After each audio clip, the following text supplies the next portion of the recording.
Olá! Iniciando mais um bloco de ortopedia e traumatologia do programa Saúde em Dia. Hoje vamos conversar a respeito de uma frequente queixa no dia a dia do consultório, que é o tipo de pisada e o tipo de calçado que é melhor para a minha pisada.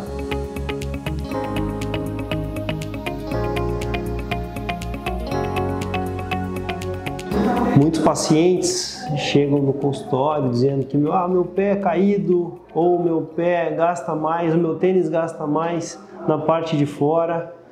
E aí, baseado na queixa que o paciente vai trazer, a gente vai tentar identificar, às vezes, o tipo de pisada que o paciente tem.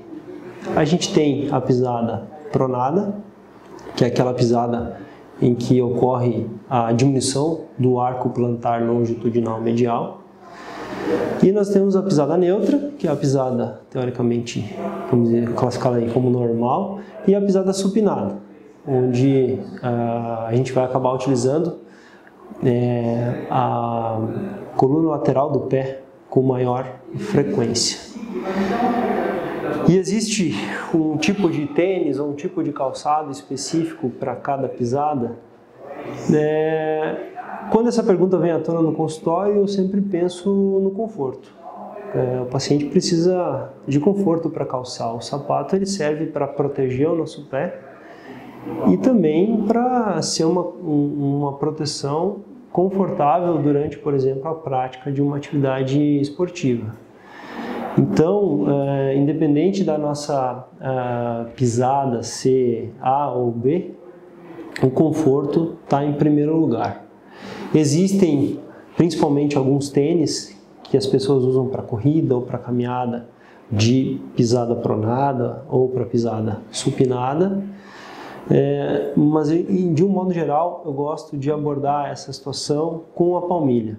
Sempre indico então o uso de um tênis adequado para a corrida neutro e, se necessário, principalmente se existe uma queixa de dor associada ao tipo de pisada, prefiro indicar a confecção de uma palmilha feita de um material adequado, de um material durável, que possa interferir realmente no sentido de não de corrigir a pisada, porque a palmilha e o tênis de pisada supinada ou pronada não vai ter essa característica.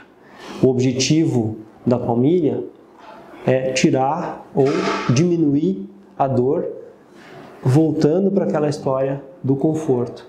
É preciso ter um pé protegido e um pé confortável durante a prática de atividade física, ou se a gente pode pensar até na questão do nosso dia a dia, para desempenhar um dia de trabalho com segurança e sem dor.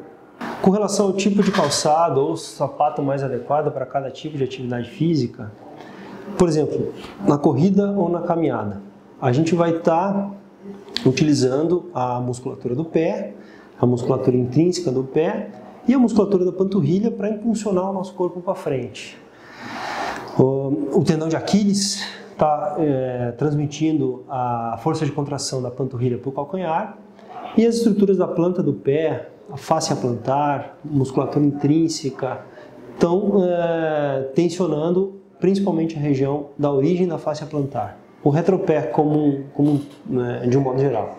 Então, o tênis de corrida, ele precisa, ou de caminhada, ele precisa ter uma elevação atrás, um salto, uma diferença de altura entre o retropé, que é a parte de trás do pé, e o antepé. O contraforte desse tênis, ele precisa ter um reforço para tentar prevenir uma entorse do tornozelo, e ele precisa ser confortável no antepé para não machucar o dorso do pé, o dorso dos dedos, principalmente para aquele paciente que porventura tem alguma deformidade, um dedo engarra, uma calosidade. Então, é fundamental, pensando até nas principais dores associadas à corrida ou à caminhada, e a fascite plantar, por exemplo, é uma das principais, que o nosso tênis tenha uma elevação, uma diferença de altura entre o retropé, um pouco mais alto, 2, 3 centímetros, em relação ao antepé. Então, O tênis de corrida, ele vai ter um salto atrás, uma diferença entre o retropé e o antepé. Precisa haver uma elevação. Isso vai tirar a tensão do tendão de Aquiles, tirar a tensão da fáscia plantar, da origem da fáscia plantar, objetivando aí diminuir as talalgias, que são as dores na região do retropé que podem estar associadas à corrida e à utilização de um tênis inadequado para a corrida. A gente teve até campeão olímpico que correu descalço, mas enfim, houve um preparo para que essa pessoa conseguisse atingir um desempenho para chegar a ser campeão olímpico correndo sem tênis. A maioria das pessoas vai precisar escolher um tênis que seja confortável, que proteja o pé e que eventualmente até ajude no desempenho atlético durante a corrida. Outros esportes vão exigir outros tipos de calçado. Uma pessoa que faz caminhadas em terrenos diferentes, caminhadas rurais, estradas de chão, vão precisar utilizar em geral uma bota ou um tênis com um cano mais longo para auxiliar na estabilidade do tornozelo, tendo em vista que a irregularidade do terreno vai prevalecer durante a prática da atividade. E outro fator importante, o solado mais rígido e que seja bastante aderente, para que a pessoa possa atacar diferentes terrenos com tranquilidade, sabendo que não vai escorregar com facilidade. Academia. Em geral, academia, as pessoas acabam utilizando os tênis de corrida, mas não necessariamente precisa ser um tênis de corrida. Precisa ter aderência com o terreno, né, para que não ocorra nenhum tipo de trauma por escorregamento, vamos dizer assim. E os tênis, de uma maneira geral, vão acabar dando esse tipo de característica.